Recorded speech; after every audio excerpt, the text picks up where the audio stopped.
ఆశ్చర్యకరుడు, ఆలోచనకర్త, బలవంతుడైన దేవుడు, నిత్యుడకు తండ్రి, సమాధానకర్తయగు అధిపతి అయిన మన ప్రభువును మన రక్షకుడైన సర్వోన్నతుడైన దేవుని కుమారుడైన యేసుక్రీస్తు వారి పరిశుద్ధ నామమున ప్రపంచములో ఉన్న మీ అందరికీ శుభం కలుగును గాక.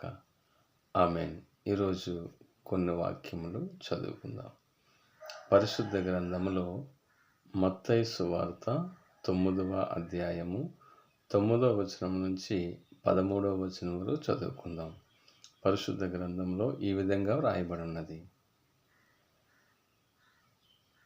యేసు అక్కడి నుండి వెళ్ళుచు సుంకపు మెట్టునొద్ద కూర్చుండి ఉన్న మత్తయి అను ఒక మనుషుని చూచి, నన్ను వెంబడించుమని అతనితో చెప్పగా, అతడు లేచి ఆయనను వెంబడించెను.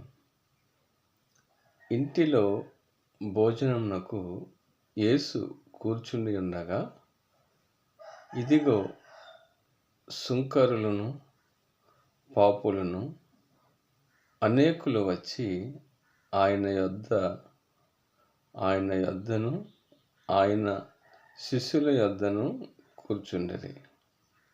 పరిసయ్యులు అది చూచి, మీ బోధకుడు సుంకరులతోనూ పాపులతోనూ కలిసి ఎందుకు భోజనము చేయుచున్నాడని ఆయన శిష్యులను అడిగిరి.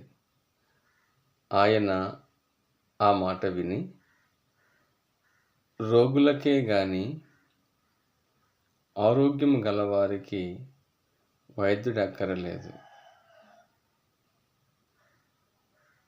రోగులకే గాని ఆరోగ్యము గలవారికి వైద్యుడు అక్కర్లేదు కదా. అయితే నేను పాపులను పిలువవచ్చి తిని గాని నీతిమంతులను పిలువ రాలేదు. గనుక కనికరమునే కోరుచున్నాను గాని బలిని కోరను అను వాక్య భావం ఏమిటో మీరు వెళ్ళి నేర్చుకొనుడని చెప్పాను. ప్రభు తన పరిశుద్ధ వాక్యములను మన వెనుకడిలో దీవించును గాక. ఆమేన్. మన ప్రభువును మన రక్షకుడైన తండ్రి యొక్కయు కుమారుని యొక్కయు పరిశుద్ధాత్మ యొక్కయు నామము కలిగిన సర్వోన్నతుడైన దేవుని కుమారుడైన యేసుక్రీస్తు వారి పరిశుద్ధ నామమున యేసుక్రీస్తు వారి కృప మీ అందరికీ తోడైనను గాక. ఆమేన్.